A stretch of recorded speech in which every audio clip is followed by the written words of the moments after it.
I understand the through line through it, but why don't you tell me so it's I in mean, your Symptoms words. is a record that is my experience through anxiety and depression. So every single song is a symptom I experienced, and but really for me, what I wanted to do is I wanted to take the power away from those words and just kind of really celebrate that. I think that yes, we all have issues, whether it's mental health or something that we're going through, and I think that it's important to not kind of dwell in those feelings, that to be proud of them, because I feel like no one is perfect, and really just to celebrate it. At the outset of this, did it feel like a risk to take those feelings and put them to paper and then to song? I didn't really feel like a risk. It felt like I needed to do it because I really was going through a rough time, and it just like, gonna get emotional. No, it's all good. I'm here for you. So it was like a healing process for me. But so like, it's a vulnerable thing, you know? And so talking about it is, thank you. I think it was easier to translate that into music.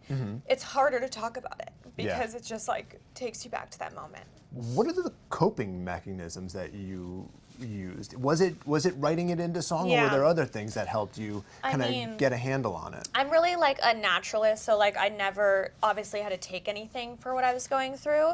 And so I did a self-help book while I was doing the record, and so that really helped me. I mean, I just love obviously growing and evolving, and also just like I meditate every morning to like kind of center myself and focus. But you know, like I think what I'm trying to explain is that like we're all human, and like I go through the same things other people go through.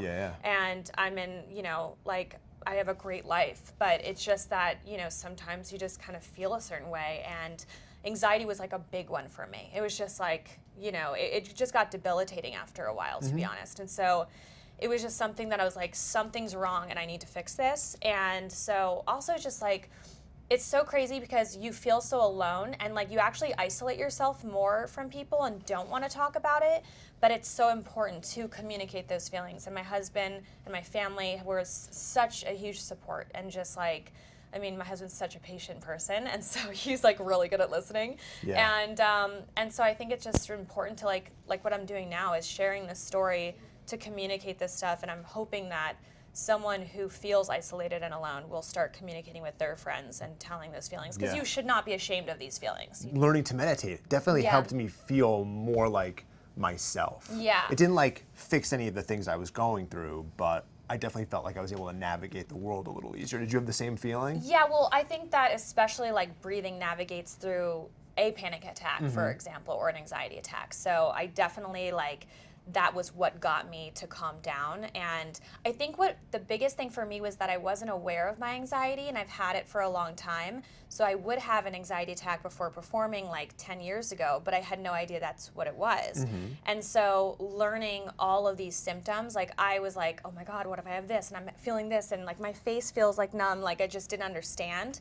And then once you learn about it, you're able to feel more calm about it. And you're like, oh, okay, that's just an anxiety symptom, and you're able to not kind of spiral in that moment. So, I mean, you don't have to tell me this if you don't want to, but where are you gonna make me cry again? I don't know. I don't know. Kidding, maybe. I'm kidding. What do you think was the sort of the origin of those feelings? Oh, I don't know. You know, I think that, well, my mom has a bit of anxiety herself, but I think that I've, you know, like I don't really know what the origin was.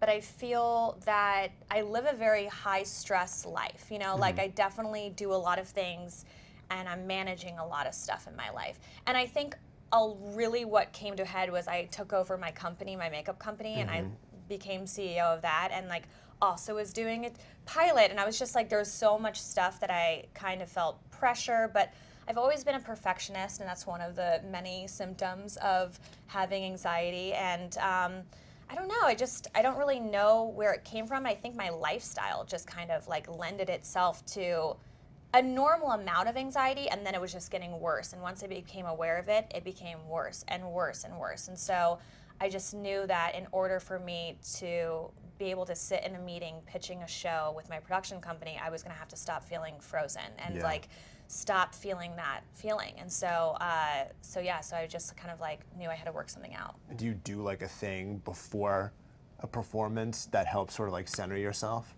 Well, I mean, I definitely meditated, but I also do this thing with like my band, which is literally, this has been since like 2006. And it's the Backstreet Boys song. And it's like, Backstreet's back, all right. And it's like, I sing this phrase and they just say yes. And like my alter ego's name is Astley. I go, Astley's back, all right. Where did that come from? I don't know. In 2006, I needed to like feel like, I don't know what. It was just such a weird thing, but it's a theater thing now where it's like, you know, you have this superstitious thing when like in theater, so they usually do something right before. And so it's like literally right before I perform, we do it every time. Have to do it. You've got to do it. Yeah.